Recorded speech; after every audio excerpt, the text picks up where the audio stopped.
देखने वाले हैं कि सनसेट और सनराइज के समय स्काई हमें रेड क्यों दिखाई देता है और बाकी टाइम पे स्काई हमें ब्लू क्यों दिखाई देता है। इसका क्या रीजन हो सकता है? क्या रिफ्लेक्शन रीजन हो सकता है, क्या रिफ्रैक्शन रीजन हो सकता है, क्या पोलराइजेशन रीजन हो सकता है, क्या डिफ्रैक्शन रीजन हो सकता है?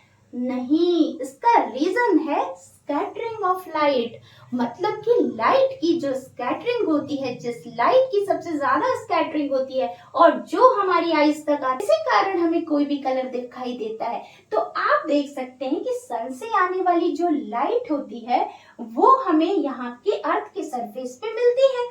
अब अर्थ के सरफेस पे देख रहे हैं आप, चारों तरफ एटमॉस्फेयर होता है। तो सन से आने वाली लाइट, मान लीजिए कि पर्सन आप हो जो यहाँ अर्थ के सरफेस के पास हो, तो उस कंडीशन में क्या होगा कि जो सन से आने वाली लाइट है उसे लॉन्ग पाथ ट्रेवल करना पड़ेगा और एटमॉस्फेयर में ज्यादा देर तक ट्रेवल करना पड़ेगा। और लॉन्ग डिस्टेंस वही वेव ट्रेवल कर पाती है जिसकी वेवलेंथ ज्यादा होती है। अब बताइए बच्चों, मुझे वेवलेंथ किसकी ज्यादा होती है? हमें ये पता है कि सन से आने वाला जो लाइट होता है उसमें कितने कलर्स होते हैं? 7 कलर्स होते हैं, जिसे हम विबग्योर से याद रखते हैं। तो उसमें जो रेड कलर होता है ना बच्चों, उसकी वेवलेंथ होती है सबसे ज्यादा। तो जिसकी वेवलेंथ सबसे ज्यादा होगी वही सबसे ज्यादा ट्रेवल कर पाएगा ना। हम लोग देखते हैं कि सिग्नल्स रेड क्यों बनते हैं, क्योंकि रेड कलर दूर तक दिखाई देता है क्योंकि उसकी वेवलेंथ ज्यादा होती है। तो यहाँ पे जो रेड की वेवलेंथ ज्यादा होगी तो वो जब एटमॉस्फेयर के अंदर एंटर करेगा तो उस समय रेड कलर ही ज्यादा ट्रेवल करके हमारी आईज तक आएगा। सनराइज हो या सनसेट हो, दोनों टाइम पर जो लाइट रेज है वो बहुत ज्यादा ट्रेवल करती है। इसीलिए क्या होता है कि हमें स्काई रेड दिखाई देता है। अब ये मुझे बताइए कि ब्लू क्यों दिखाई देता है स्काई डे के टाइम पे? ये तो हो गई मॉर्निंग की बात और ये हो गई हमारी इवनिंग की बात, पर दिन में तो हमें स्काई ब्लू दिखाई देता है ना। तो स्काई हमें ब्लू किस वजह से दिखता है? जो ब्लू कलर की जो वेवलेंथ होती है वो अदर कलर्स के कंपैरिजन में होती है कम।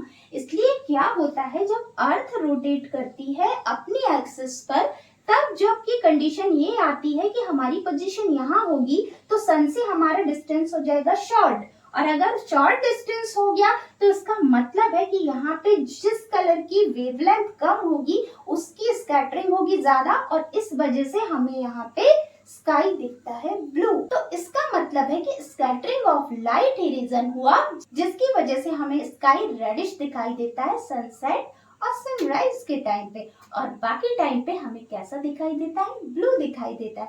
तो हम इसे एक एक्टिविटी करके भी देखते हैं।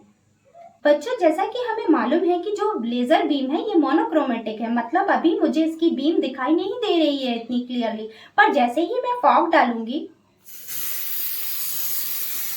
अब देखिए कि मुझे ये लेजर बीम क्लियरली दिखाई दे रही है। ऐसा क्यों हुआ?